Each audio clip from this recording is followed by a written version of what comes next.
Welcome to the Latter-day Lens, your home for faith-promoting, unscripted discussion of current events. If you'd like to reach out to us, send us a text message at the link in the show notes, or you can email us, latterdaylens@gmail.com. If you want to know more about us or listen to all of our episodes all the way back to the beginning, you can visit our website, latterdaylens.com. We'd love to hear from you. Hi, everybody. Welcome to the Latter-day Lens. I'm your host, Matt. With me, as always, is Shawn, and we're so happy to welcome Porter back. Welcome back, Porter. Thank you. Did you know Porter is about to graduate from college, and so next time Porter joins us, he will be a college graduate. Do you know what's awesome about that, Porter? Yeah. Shawn is not a college graduate, Porter, so we can... you can be like, ha ha, Shawn's not a college graduate. Shawn will have to defer to me on all matters relating to higher education. I do feel like if Matt and some of you others had your way, that would be reality right there. If you don't get a degree, you got to defer to those who have it. It's not like our dream. It's the way the world is. It's offensive to us when we walk into a room and you don't like bow down to us and say, "Oh, holy, righteous, brilliant people." I love it. Like whatever credentials some man gave you makes you feel like you're somebody. I like it. Not that you paid for that institution. You paid for those credentials. Matt, what's the word that you need to be in order to be a self-learner? You don't need others. You don't need an institution. Remember what it was? Go, say it. Malum in se. Malum prohibitum. Autodidact. Oh, yeah. I had the wrong word. I tried, Shawn. Hey, we had a listener write in, and she's coming after Levi. So it's a little bit long, listeners, but it's worth it. So here's what she says. She said, "Hey guys, I love the podcast. In fact, it is my favorite podcast in the entire universe. Yeah. I love it when Levi is a co-host with you, but I'm going to chastise him right now. During your discussion about abortion in last week's episode, Levi said that Republicans want to give harsh lectures and demonize women, and that they are only pretending to care about fetuses. This is a grossly inaccurate overgeneralization. It frustrates me that people think of the abortion debate as a dichotomous choice between women's rights and the right of a fetus to live. A woman can be both pro-choice for women and simultaneously believe that a fetus is a sacred life that needs to be protected. There is no definitive scientific conclusion on when life begins. Neither side of the argument can make the claim that science is on their side. Neither do the scriptures indicate when a spirit enters the body and becomes a living soul. Without clear direction, each individual has to make their own decision on whether or not a fetus is considered life. There are Republicans out there who want to protect women and value the individual right to agency and choice, but they have to weigh that desire against their belief that a fetus is in fact a sacred living being that needs to be protected just as much as an infant or a young child. I appreciate Levi's depth of conviction, but I do think that it is important to remember that not all Republicans have a shared ethos or support the same policies. For those of us who believe strongly that the life of a fetus should be protected and are simultaneously sympathetic to the reasons why a woman might want, or need to terminate a pregnancy, the abortion topic is a distressing one that does not have any good solution. I do support the idea of making birth control more available in order to reduce the number of abortions, but even that is not a perfect solution. Thanks for the wonderful discussion each week." Wow, that was great. Take that, Levi. Yeah. I would say this, when it comes to birth control, I only say this because I teach college, and so I hear too much about birth control, but it bothers me that birth control is another thing where it's largely on the woman. I understand that women don't have to take birth control, but most of the relationships I hear about where there's a birth control solution, it's the woman taking some pill that affects her hormones, that affects her chemicals in her body. And largely, like when it comes to unwanted pregnancies, men are very hands-off. And when we create policies, it's men telling women what they can and can't do. And so I'd say in all of this, I'm looking for solutions that put the onus on men to protect life and stop unwanted pregnancies more than putting it on women. Amen. Preach it, Matt. Amen. That is so great. I love it. Yeah. I don't. Go ahead, Porter. Yeah, I agree with you. I do think the listener is right that Levi did make a mistake. In in the same sort of mistake that a lot of Republican lawmakers that he's criticizing are making, because the reason it's a frustrating issue, like the listener was describing, that people make it out to be black and white even though it's much more complicated, is because members of Congress benefit tremendously from it being a very divisive issue. You know, people like Democrats can say Republicans are demonizing women, and that'll move voters to the polls. Republicans can say Democrats are killing babies, and that'll move people to the polls. But the prophet says that on divisive issues, we should seek to moderate and unify. And I appreciate this listener for doing that. I like it. Well said.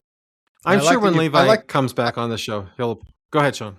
I like that you blame politicians and those that prop up politicians like political scientists for these types of What are we doing right now as political scientists?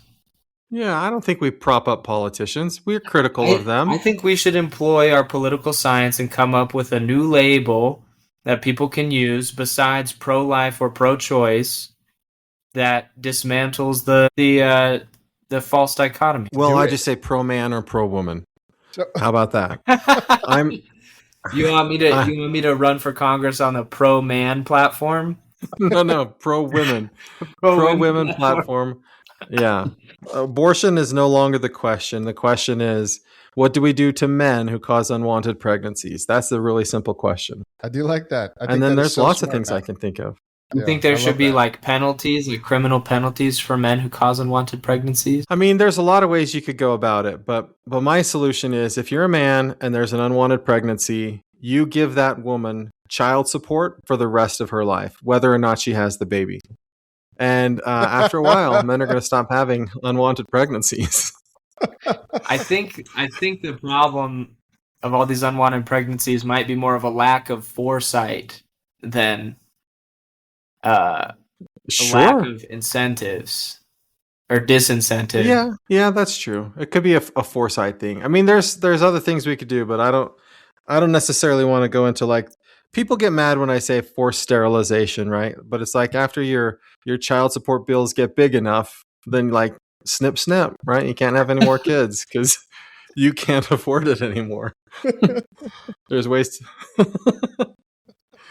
I'll just say this. A man can impregnate a woman, an unwanted pregnancy.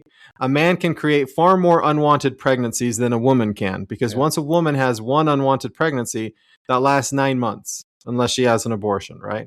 Whereas a man can go around impregnating lots of women in that time period, create lots of unwanted pregnancies. So I'm sure the listener is not grateful for where I took that discussion, but it was a good comment. Thank you, listener. All right, let's get up to the thought provoker this week. First up, we've got a large majority of Gen Z people, 79%, want a future career that focuses on helping others and making a positive difference in their communities. However, only about half of working Gen Z adults currently have a job that helps people, mostly because many worry that these roles pay too little or cause too much emotional stress. Despite these financial and workplace worries, there's a study out there that shows that public engagement and helping others is actually an excellent way to help a young person's mental health. Gen Zers who feel needed by their community are 3 to 4 times more likely to find a strong sense of meaning or purpose in life, which directly connects to much lower rates of anxiety and depression. We often talk about increases in mental health challenges among younger generations. This report suggests that one cause is that people cannot do a job that provides meaning and earn a living wage at the same time. So here's the question. Has our society failed Gen Z by not creating a world in which they can earn a living wage at a job that improves society? I mean, that's an easy yes, right? Well, we'll all agree on this, right, Shawn? Yes. We've I'd like let to hear them your down. defense.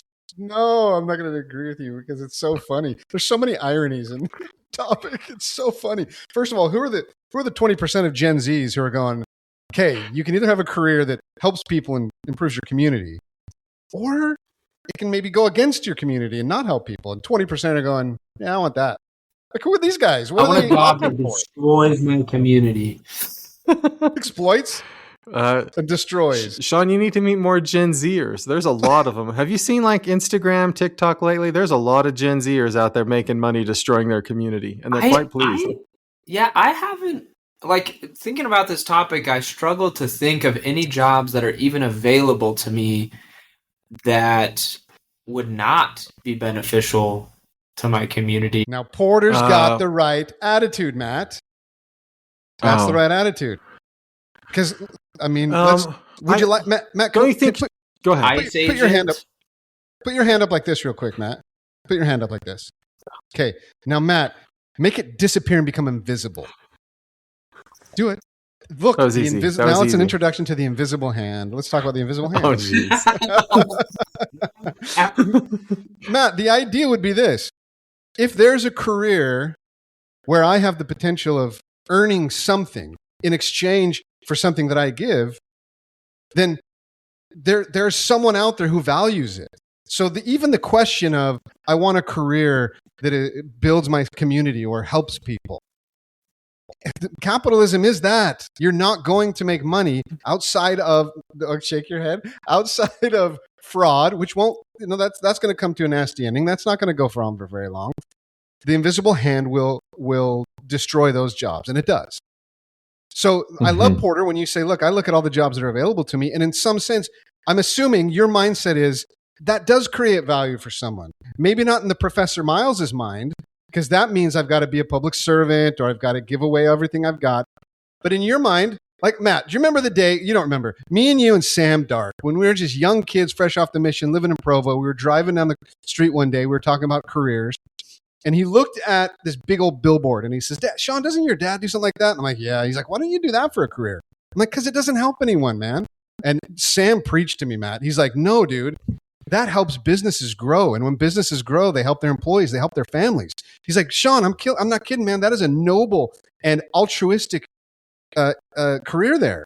And that honestly changed my whole mindset. I literally went in that career. So I think the issue, Matt, is that your Gen Zers aren't looking at creating value for true, like define what a job is that is actually like creating value for someone in building your community. Define that. Well, I have two things. One, good job, Shawn. I think that's the closest you've come on the history of this podcast to correctly using Adam Smith's invisible hand analogy. Oh, no. That's how I always explain it. That people can do things that are good for the market and the community without necessarily intending to. But anyway, the billboard analogy made me realize there are some things that may help the community, but so indirectly that you're not really going to feel fulfilled like that in a job. And I think sales is probably the biggest area of the job market that has that problem. I've worked in sales before. I never at any point felt like, man, I'm really servicing the community. Maybe you just needed to change your attitude. That's all. I mean, perhaps, but or be worse at sales. Like if you're really good at sales, you're getting people to buy things that they don't need and can't afford, and so you could just be a bad salesperson. Yeah, like I mean, when I worked as a banker, sales was sort of a part of my job, but I did feel better about that because it was more of a, like educating people on what products were available that could help them.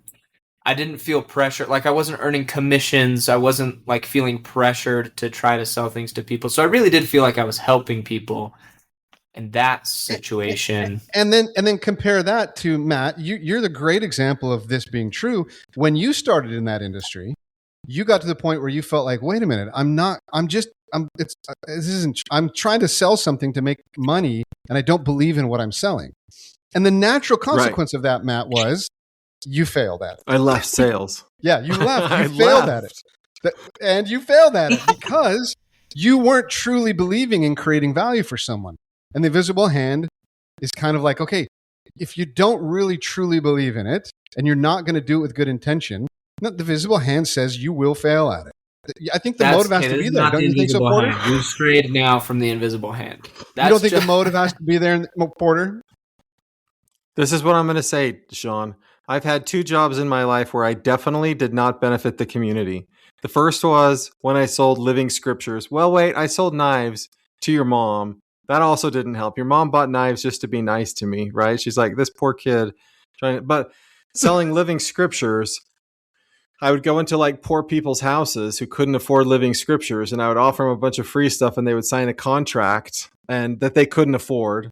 And I would like lock them into debt for 4 years. I don't feel like I was doing them any good selling them living scriptures. And then the other one I was a business development coach. I would find business people and I would like E-Myth, right? Persuade them to, yeah, it was like the E-Myth kind of stuff. And I would persuade them like, hey, you know what? You need me to help you succeed in your business. Me, like a psychology student from BYU. Right, but Porter, this is the point. Matt didn't believe that what he was selling was valuable. And so he didn't put his heart and soul into it. That's my point. See, Porter, he didn't put his heart and soul into making it valuable. Now, Matt, guess what? I have had people sell me that E-Myth package and they sold it with all their heart. Now, I am an entrepreneur and that E-Myth package helped me tremendously. And those people who taught it to me believed in it and they offered me value. And I was happy to pay for that. So Porter, the invisible hand here, Matt doesn't believe in it. Therefore, he doesn't sell it with any value. He doesn't. So the invisible hand says that will all fall apart. Being a bad salesman, that's not the invisible hand. I was actually a very good salesperson. I just one day looked at this room of people that paid thousands of dollars, and I said, "What are they getting in exchange for this money?" And I was like, "This is a bunch of BS that we're selling to them." That's why I decided to go get a PhD, because I was like, if I'm going to charge money to people for the things I'm going to teach them, I'm actually going to teach them something of value. Yeah. And I make far less as a professor teaching something of far greater value than I did as a salesperson teaching a bunch of like garbage stuff. Okay, yeah. But what do you say? Hang on, but what do you say about my anecdote? Someone taught me the E-Myth, the same package you sold, and it helped me tremendously.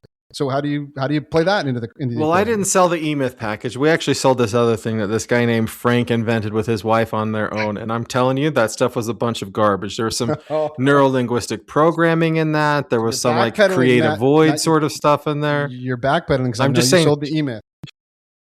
No, like the E-Myth was like a book that we would suggest people read, but that wasn't what we weren't doing that, is what I'm saying. Shawn, you would have, if I gave you the business training I was offering, $1,000 per session for, and this was like 20, 30 years ago when $1,000 was worth much more than it is now, you would not have said, wow, Matt, there's a lot of value in that. Thank you so much for teaching me to create a void. And I don't know, all these weird things we were telling people. It was garbage. I think the takeaway can be is if you are Gen Z, and because this is hard for me to relate to, because most of the jobs I've had, the job I have right now really is, I do feel fulfilled. I definitely am helping people.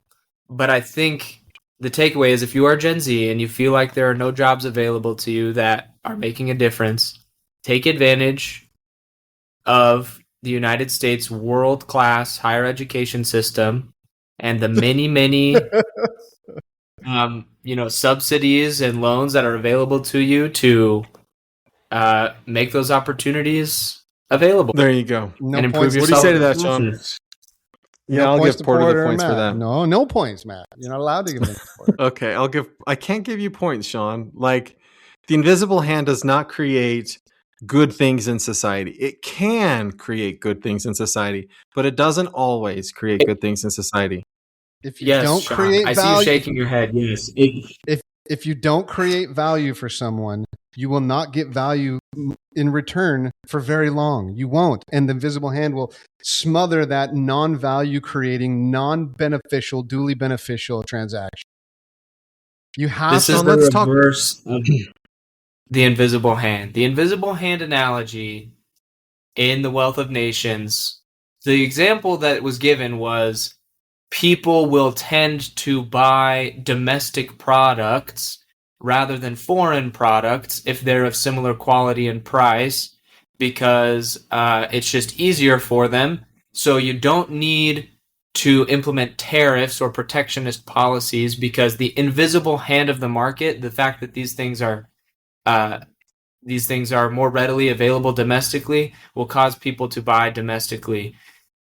The analogy being that, or the kind of principle being that people just being self-interested can do things that are beneficial to their market as a whole. So by buying domestically because it's better for their business, they're actually also improving their domestic economy. So the invisible hand is just that, like in aggregate, self-interested decisions can have beneficial effects on larger systems, like a national economy. Doesn't necessarily mean that everything everything in business is going to make sense. Yeah. I'm not I'll give saying you the everything- example, Shawn. I'm not saying everything in business makes sense. I'm saying that the value in exchange for value will benefit and grow the businesses that do make sense, that help each other, and those that don't will fall apart. They won't exist. They won't thrive. But in the last year, Trump made hundreds of millions of dollars by selling his meme coin. He sold it at $75 per Trump meme coin, and now it's worth less than $1.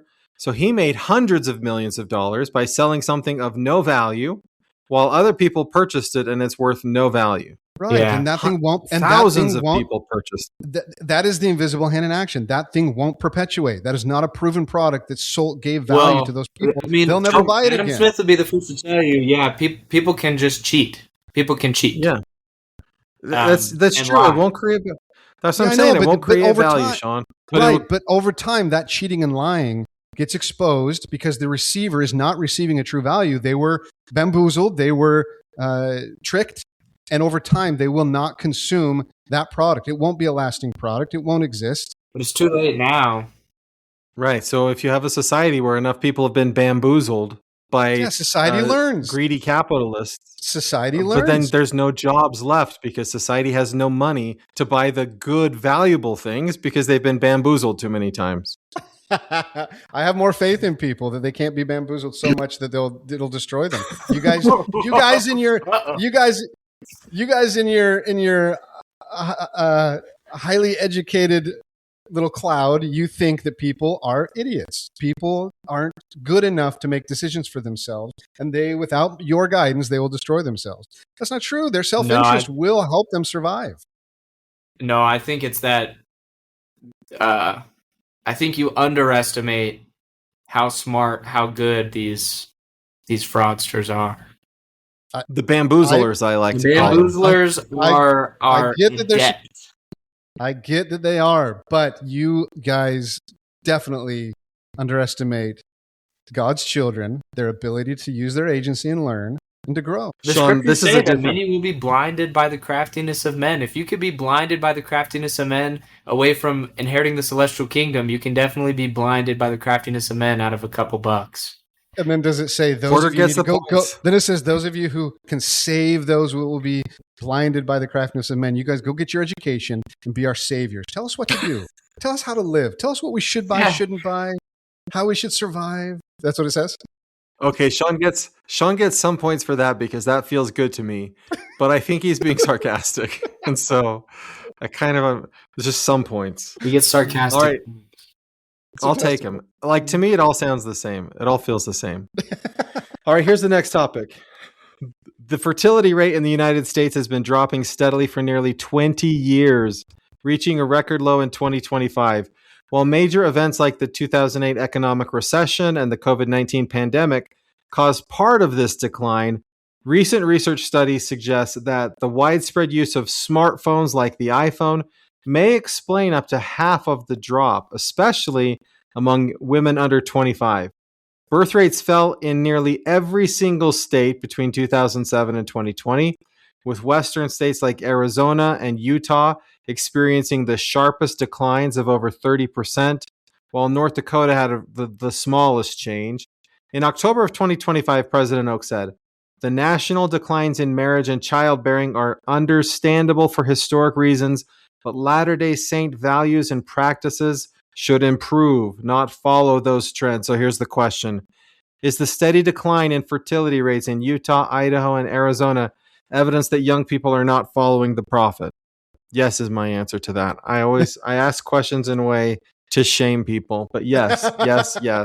Young people, please follow the prophet and start having children. What do you You say know, to I that, asked Porter? my cousin about. I asked my cousin what he thinks. My cousin has 8 children. Yes, good man. Their youngest is just a few weeks old, but I asked what he thinks, and I was expecting some good insight, but he said, "Wait, President Oak said that in 2025. There's no way that we could see a change in the data by now if he said that in 2025." That's true. There hasn't been enough time to reverse maybe in a year they'll be like, whoa, there were so many babies in Utah and Idaho. I'm sure the 2027 data will show massive spike in fertility. But no, I mean, obviously the prophets have been saying this continuously for forever. So I don't know. It's hard to say. I'm like afraid to say yes because of like people that I know that for a lot of legitimate reasons don't have more than 2 kids, which is the amount that you would need to be multiplying. I guess you can just have 2 and replenish the earth. You need at least 3 to multiply. But I don't know. We've never been given such a number. I'm sympathetic to all the people that I know who are not in that situation. Yeah. What do you say, Shawn? Yeah, I think you're right. Follow the prophet. Be multiply and replenish as much as you can. But that is obviously something between an individual and God, right? I'd be interested in, Matt, what are the motives? Why? What is the reason for the infertility? Does it say anything about that? Do you understand why? Smartphones. Yeah, the article said smartphones. Yeah, the study said smart. I don't know. I actually think I've actually struggled with this a lot because I have a smartphone and I have access to social media, but it doesn't seem to shape the way that I view reality the way that it does my kids that are just finished high school. Like, they look at social media and what they see on there, and to them, that is reality. And if I try to say to them, look, that person's just being stupid to try and get clicks, they're like, no, this is the way everybody sees things. Or like, there's like this copycat sort of stuff that happens. One person will do this thing and then everybody else wants to copy it. So I think that there is something to phones and social media and the way people interact with it that is shaping attitudes. When President Oak says the trends are understandable for historic reasons, I don't know what he's talking about. Like, I do know that there's a trend that as society advances socioeconomically and becomes less agrarian, that you don't need a whole bunch of kids to work on the farm, and moving into urban areas is more expensive in terms of space. And so it's like, okay, if I live in a large city, I can't have a big family, and there's not as many reasons to have a big family. But I don't know what he was saying. What is the understandable reasons, and what are the reasons you shouldn't, like, say I'm not having kids? Yeah. I mean, if you're looking at among members of the church, this may be a little bit less applicable, but it's well documented that Gen Z is having far less sex than any previous generation. And that they're in much fewer committed relationships than any previous generation. Okay. And I think a lot of that does have to do with their meeting fewer people in physical spaces, interacting with fewer people in a meaningful way. Do you think it also has a lot to do with maybe the emotional effects of pornography? Possibly. We're not the first generation to have pornography, but I guess we're the first generation to have pornography in your pocket at all times. In abundance, yeah. Yeah. Could be. I remember when President Oaks gave this talk, I was like, why is he saying this? Like, it didn't make any sense to me why we would have a general conference talk about having children. But then I saw this story and I was like, oh, maybe that's why he said it. Maybe he's noticed. He's aware that people aren't having kids. He's also he's talked a little bit about how families have become units of consumption when they used to be units of production, and has talked a lot about the real like virtue in like sibling relationships and parent-child relationships, that how important that is to our development. And a big part of the reason I've seen from some research that I could not tell you right now, that people are having fewer children is because they feel like they have less time to devote to them. Like they don't want to have a child and neglect them. So people are having fewer children for that reason. Yeah. So there is this that there are a lot more demands on our time away from children that there used to be. Because, you know, if you're growing up on a farm, if you're living on a farm, there's tons of demands on your time, but your children can be there. Mm-hmm. It's probably more work is taking people out of their home. But compared to the 60s, 70s, 80s, 90s, early 2000s, I don't think you could apply that, right? There's not more. Yeah. You know what I mean? I think it's the perception of it that social media gives, right? This overwhelming amount of accessibility, visibility, and data that makes me feel constantly just overwhelmed with everything. It's just the perception that we don't have the time or we don't have the ability. Well, and I'm just being an old man, but like it seems to me like when I got married, I didn't feel like I needed a whole lot of stuff in order to have kids. But I talk to young people today and they feel like I shouldn't have kids unless I'm in a position that I can give my children the things that they need to be successful in life, which for some people would be private schools, or they need to have really nice clothes, or they need to be able to travel a lot and see the world and experience things. Matt, that's the same excuse a lot of young people give about getting married. I can't get married unless I'm financially stable. Yeah, it's the same excuse. Porter, do you think that way? To me, these ways are, to Matt and I, that's very foreign. Like, no, man, get married and figure out life together. Get your foundation together, and then you'll get ready to know how to live life and be successful and provide for children. Why would you do that on your own? What do you know about providing for your children on your own? I mean, I personally got married and have had 2 children and have not, I don't know, defined financially stable. But I don't know. I feel like... Do you regret it? Do you feel like you would have been better off had you waited to get your first like nice paying career going and then get married and then have kids? No, that would have been crazy. Yeah, see, it would have been crazy. Yeah. It would have been miserable. That seems crazy to me, but I don't know. I have started to experience the stress that people are trying to avoid of, you know, like when you're single or even if you're married without kids, if you run into financial troubles, it doesn't feel like a very big deal. But as soon as you have kids, it feels like a very big deal. I love that. Yeah. It is true. But do you feel like that's different for Gen Z than it is for any other generation that's ever existed on this planet? Oh, I mean, for sure, no. And if anything, it's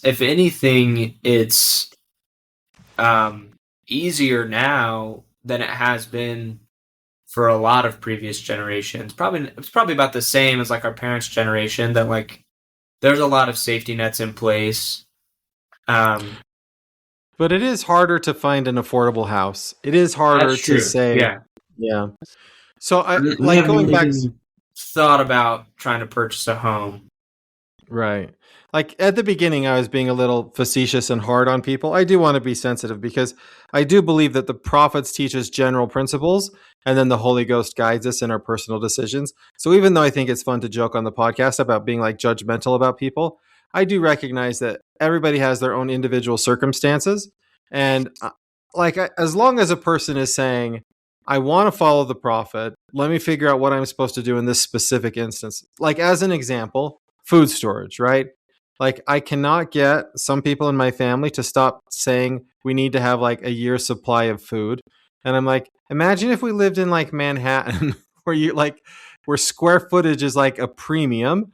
There's no way it makes sense to try to store a bunch of food in your house. Or when it's time to move, how many times I've helped people move food storage, there's probably a bunch of like rotten wheat in cans that they're never going to eat. And so I think it's important for us to be wise about the counsel of the prophet. But I just wondered, like, what are these trends and what is the prophet telling us to do? And I just didn't know the answer to it. So I don't, Man, I was going to listeners, give you. if you're in that situation, I don't want to judge you, but I'd love to hear from you. Yeah, I was going to give you points, Matt, because I really like it when you get on a soapbox and preach with a judgmental finger. I like it because it's so rare, but it shows the convictions that you have. And I can easily discern about between when you are actually convicted on something and actually kind of just playing the both sides. So I was going to give you points, but you just apologized for it. So sorry, no points. Oh, so then no points. Well, it's because I only have one child that's natural born. 3 of my kids are adopted. So it's really hard for me to be like, hey, have more kids. Because I'm like, I didn't have more kids. But it wasn't because I didn't try. I tried. I believe in trying to have kids. But we just couldn't. There you go. And maybe that's what it is. Honestly, I don't want to say it's a conspiracy theory, but I do know people that believe that people just can't have as many kids as they used to be able to have because of things in our diet and things in like pesticides and all of that sort of stuff. Porter doesn't buy it. Well, that's because you have kids. Yeah, I have kids. No problem at all. And I've been eating the same pesticides as everyone else. All right. I'm going to give the points to Porter because, yeah. All right. The mayor of Fairview, Texas, his name's John Hubbard. He is publicly asking leaders of the Church of Jesus Christ of Latter-day Saints to compromise on the height of a new temple, Steeple, that is being built in his town. The small town of 11,000 residents has a strict 35-foot height limit for residential buildings to preserve its open character. But the church's current design includes a 120-foot steeple. While the town's zoning board initially rejected the building plan, the local government was forced to settle the dispute because of a federal law that threatened to bankrupt the town with legal fees if they lost in court. Though through a public campaign called Fairview Speaks, Mayor Hubbard is asking the church's new president, Dallin H. Oaks, and senior leadership to lower the steeple to 100 feet as an act of goodwill, pointing out that the church previously made a similar height reduction for a temple in California. I think it was Yorba Linda, after hearing from local neighbors. So here's the question.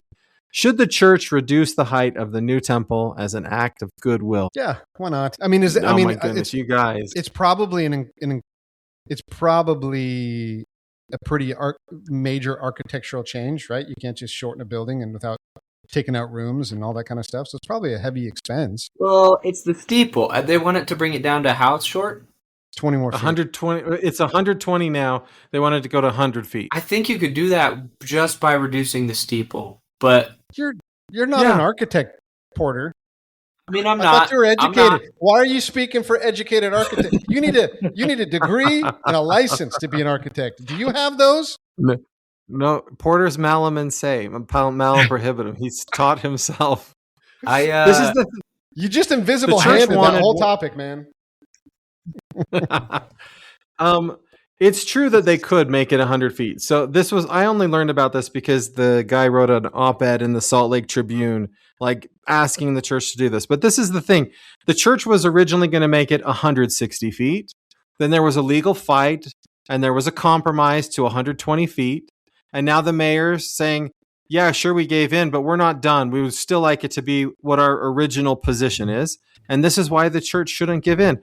Who cares if they could easily, even if it's easy, you shouldn't do it, because once you reach an agreement, you reach a legal compromise, the city signed off on it, then it's not on them to say, okay, that was our compromise. Let's go back and renegotiate the contract. You say to the city, you agreed to this. We agreed to it. That's the contract. That's how it is. Matt, you withheld some important information so that you could have your gotcha moment. I could tell that this did not seem like a good faith request from a neighbor. Like, after a legal fight has already happened, like, once you bring litigation, you can no longer claim, oh, as an act of good faith, could you please, when you've already brought this to litigation. And it clearly seems like the mayor is setting himself up to just be like, oh, if they do it, oh, I'm the mayor who fought for you against the stinky Mormons trying to ruin your town. I don't Matt, like it. I don't necessarily know. I don't know. I feel like it would require some revelation there to decide if that's the right decision or not. But I'm not buying the friendly neighbor argument. So Matt, you would have the Fairview mayor. Matt, you would have if this was you obviously are good with the initial negotiation where the church did compromise to be a good citizen. So that's not the issue. It's the fact that it's the second round of negotiations and they're reneging on that. The original. That's what I think. Okay. Yeah. All right. I'm good. I think we're all on the same page. Oh, okay. Yeah.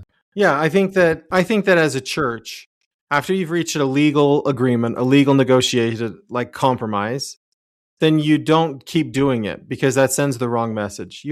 It's a global church. And if people around the world in other countries, other organizations, other groups realize that, oh, look, the church made this agreement with our city. President Nelson died. Now there's a new president. Let's renegotiate that. If the church reopens negotiations like that, they have to renegotiate everything they have around the world.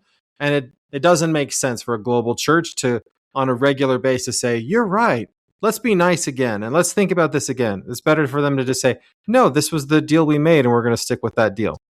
Especially since the ordinance in Fairview, I think, doesn't it say like buildings need to be under like 50 feet? Mm-hmm. So it's not going to make, like, we're already way beyond. And it's not that much of a difference between 100 feet and 130 feet. Well, and again, if it's just a steeple, what does it matter, right? Why does the city have to like hold on to the size of a steeple? It's not suddenly changing your small community into a big town. They don't want the temple there at all anyways. So you guys are it's biased. Really not about the steeple. You guys are biased. Of course we're biased. Yes. This is the Latter-day Lens. We're going to stick up for the church. This is the topic that you're deciding to tout the Latter-day Lens. Shawn gets the points for pointing out that I have bias towards the church on certain topics. Also, we should point out that clearly if they're building a temple in Fairview, there are a significant number of members of the church in Fairview, and that it's not like this is the church against the town. There are many members of the town who I'm sure want the temple. Like for the temple to be the height that it was originally designed to be. Yeah. Okay, here's the big question.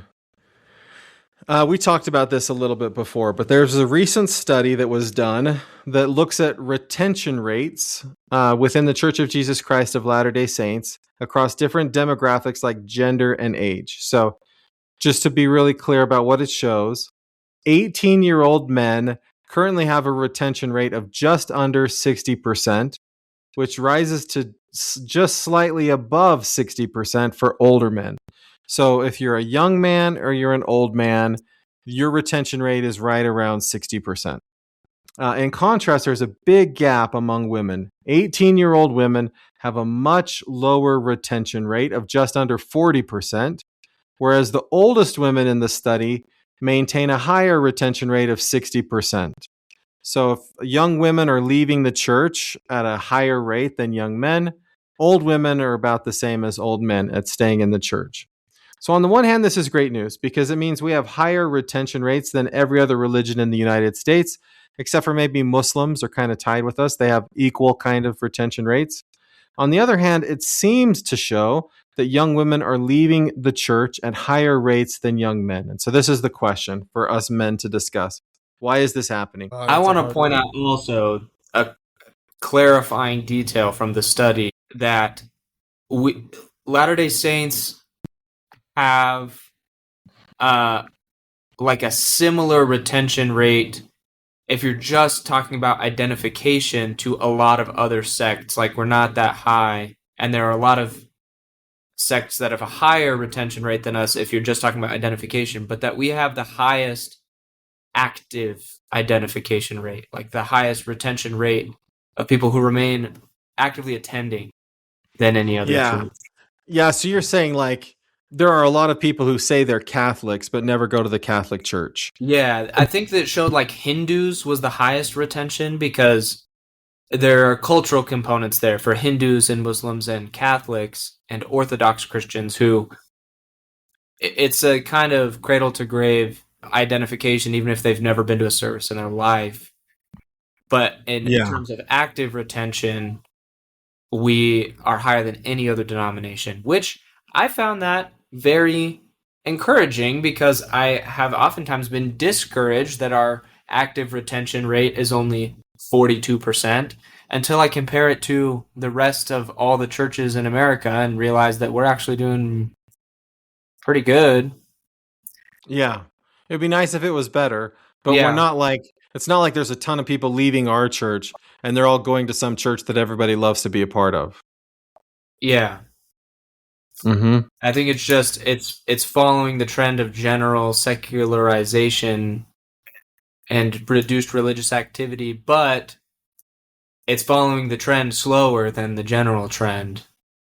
But the most fascinating part of this is why is it different for sisters in God's church than it is for brethren? That's a Matt. Do you have an answer? I want your answer. You better give me an answer.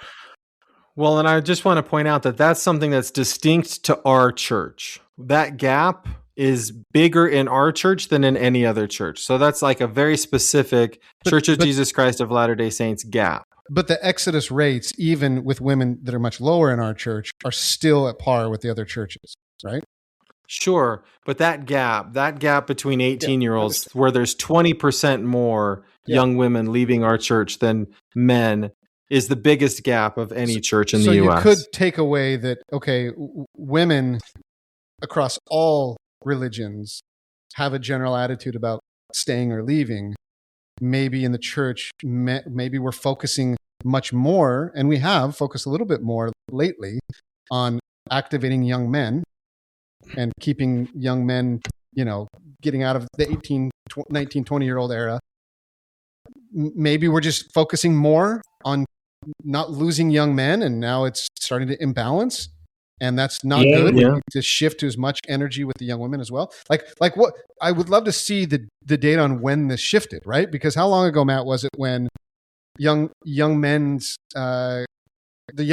organization changed dramatically? And there's no longer a young men's president and a young women's president. There was just a bishopric, and their whole job was to delegate everything almost and focus on young men.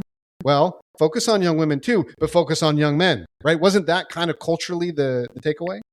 I don't know. When I was in the bishopric a couple, like 2 years ago, we did not really have a distinction like that between young men and young women. We were concerned with the youth.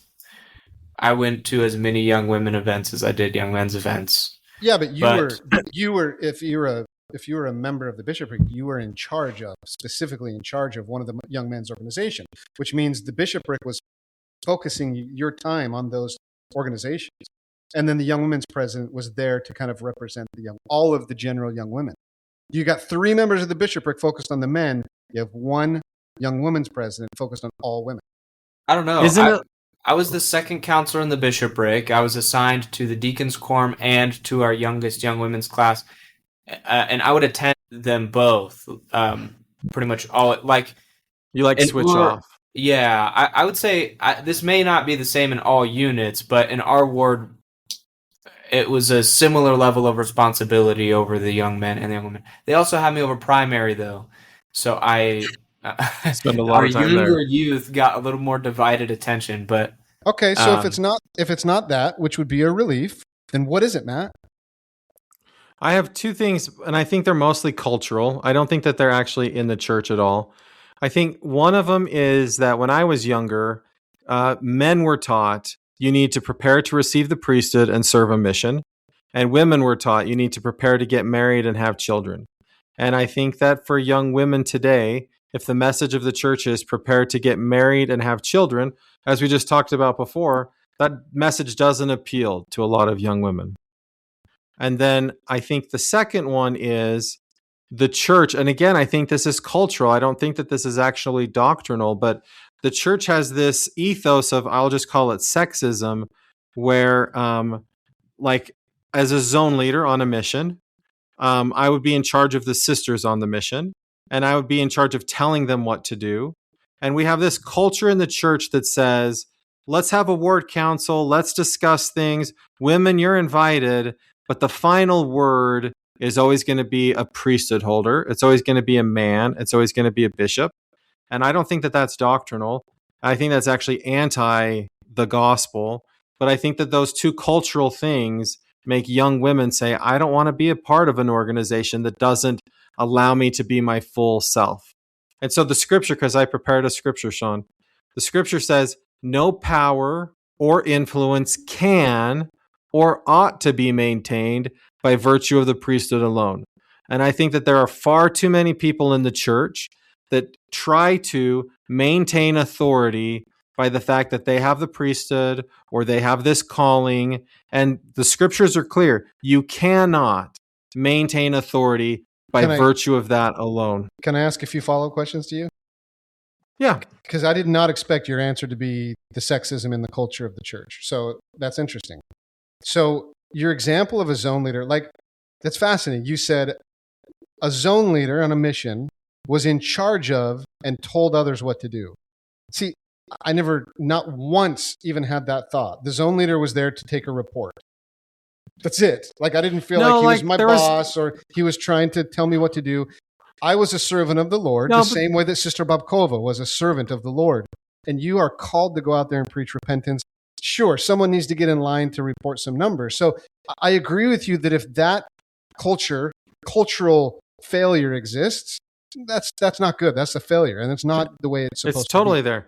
I remember there were two sisters in my zone that were like having a fight and a disagreement or something like that. And they're like, Elder Miles, you need to go to that apartment and you need to help them sort that out. And so like I showed up and said, what are you fighting about? And let's resolve this. Yeah, but if you were far away from that couple and there's another sister or elder in that area, the mission president could have easily just said, hey, go sort that out. You know what I mean? It's not your authority as a zone leader to be the boss. They told me I had to do it because I was the zone leader. That was like my job as the zone. That's pragmatic. That makes sense. But again, if you weren't in that area and the zone leader wasn't, they could have asked someone else to do that. There's no authority for you to go sort that out. I mean, the handbook says something to the effect of the zone leaders responsible for ensuring obedience to the mission rules within their zone. Mm-hmm. And that, I'll tell you, as an 18-year-old, went straight to my head. I was not effectively persuasive with many of the elders in my zone. Although I will say, I was much better. I was much better at my role. Thank you for being vulnerably honest about something that's fascinating. Yeah, and I honestly, that's one of my biggest regrets from my mission is that I tried to maintain power and influence by virtue of the zone leader is not even a priesthood calling. That's right. But unfortunately, I will say I was much more successful at having what I felt like was a good influence with sisters in our mission. I had elders that came to me and said, like, screw you, you are the worst. But I had sisters come to me and say, thank you so much for helping us. Like, we feel so included. We feel so, like, involved in the decision-making of our zone at the zone conferences that you've been leading. Thank you very much. Okay, but not to pile on with this, but is that maybe part of the problem? Is that if an elder like myself felt like, okay, the zone leader's there to take my report, but he has no authority. I viewed our zone leaders as good job for taking numbers. That's it, right? I'm here under the Lord's authority to go out and do the work. If we're teaching that a sister needs, like, I only felt seen if a nominal leader gives me attention. Matt, that's what you're saying. That's part of the problem, right? That's what I'm saying. I'm saying it's not doctrinal. I'm saying it's cultural. And try being a young woman who says to a church leader, you don't have any authority over me to tell me what to do. You'll get told many, many times in the church, you better listen to your priesthood leaders. Like, you're supposed to listen to your priesthood leaders. And so women feel, I don't know, right? But this is just my guess. I would just call this sexism that's in the church, not in an overt, like, men are in charge, but in this, the priesthood is in charge. And I think that the membership of the church doesn't follow that scripture that says authority doesn't come by virtue of the priesthood alone. And so if you are only maintaining authority, or you're telling your children that you have to just listen to so-and-so because they have the priesthood or they have that calling, then you're reinforcing these ideas that, in my opinion, are not doctrinal, and they lead to sexism, because women say, I need the priesthood in order to be equal in the church, because I've been taught my whole life that whoever has the priesthood is in charge, therefore I can't have any say unless I have the priesthood. Whereas the scriptures are actually telling us the opposite of that, just the fact that you have the priesthood gives you no authority. That's not where the authority comes from. And unless you learn to exercise the priesthood in the right way, you will have no authority. But as a culture, we don't think about it that way, and we don't teach people that way. And I think that that makes women say, I'm a second-class citizen in the church. Shoosh, that's heavy, dude. I hope that's not the case, because honestly, when you gave your answer and suggested sexism, I immediately have a knee-jerk reaction. And I'm like, no, dude, there's no sex. It's not sexism. And like, compared to true, like, visual sexism, but overt, maybe when you explain it that it isn't in an overt way, then maybe you're right. Well, we're also talking about a fairly small, I mean, it's like significant, but fairly small difference in the percentage between men and women. So this could definitely be like, it could be in some units of the church, overt sexism. This could be a bigger problem in some places than others, but I definitely don't know anywhere where like young men feel like they could be inferior to the young women in the church. But I could definitely think of some places where the young women feel neglected or second class. I mean, and that's a good point, Porter. And that would be interesting to break down this data to see, are there outlier cultures that maybe are more sexist covertly that maybe skew these numbers, right? Maybe members of the church in some other culture that it really is sexist. I mean, and even within the United States, because I think it's just American data, right? Right. And it's not even the church data, right? So there's very little we actually know. But I mean, there can be regional differences. I talked to my wife who grew up in the South about her church education growing up, and some of it blows my mind how crazy and backwards some of it seems compared to what I grew up with in the West and what my sisters went through in young women's, that I think she would definitely agree that was her experience to an extent. But it's not everywhere. And I do think this is why the church, not the only reason, but I do think that the church lowering the age of missionary service for young women is going to help with this, because young women have a reason to stay in the church that isn't tied to marriage and motherhood. That they're taught from a young age, you have value as a disciple of Jesus Christ, and you have every bit of authority to preach the gospel that a young man does. And so equaling some of that stuff out, I think, will help with some of this. So Matt, just real quick, I had no idea that this would be such a like deeply moving topic. I had no idea. Thank you for introducing it. So on my Mission Stories podcast, about a year ago, I interviewed these two twins, these girls, and this friend of theirs, these three girls. And it was a fascinating thing because they were taking my mission prep course at the same time I invited them to the podcast. They were going through an incredibly deep like faith crisis. And I was working with them to try and help them make decisions. Do I go on the missions that I have callings for, or do I not? And they all admitted that the reason they went on their missions was because they were at BYU and they saw all their friends getting calls, and they loved how they would get up and they'd have all the people surround them and they'd read their call. And they honestly, they're like, we just wanted that attention. We really liked that attention. So that's why we did it. Then they get their calls and they're faced with going and they're like, wait, what? I don't even know if I believe in this stuff. In fact, I don't know if I like any of this stuff. And they started spiraling and going. And some of the main issues that they had were priesthood and the difference between men and women in the church. Now, fast forward a year, because we worked like really hard and they all did the right things. They started feasting on the words of Christ, having faith and repenting. They did it the right way. Just yesterday, I get this email from her. She says, I've been studying the worth of souls recently, and wow, I just want to be a missionary forever. She says, every person we walk past is a child of a loving father who wants them home. God doesn't measure people by their perfection or followers they have or the things they have to offer. And I'm sure you could put in there, or their gender, right? But he measures them by the price that has already been paid. Remember the worth of souls is great in the sight of God, for behold, the Lord Redeemer suffered death in the flesh, wherefore he suffered the pain of all men, that all men might repent and come unto him. Then she says, when Heavenly Father looks at each of us, he doesn't see a project. He sees the atonement, and he sees his son, Jesus Christ. Every soul is priceless. It's incredible. It's incredible to me that it would break my heart if any sister in our church felt less than for any reason, right? The truth is, like Sister Judd here says, if you come to Christ through faith, repentance, baptism, gift of the Holy Ghost, and the covenants in the temple, you are equal to the inheritance that God offers every human being, including man, right? There's nothing different. Nothing at all.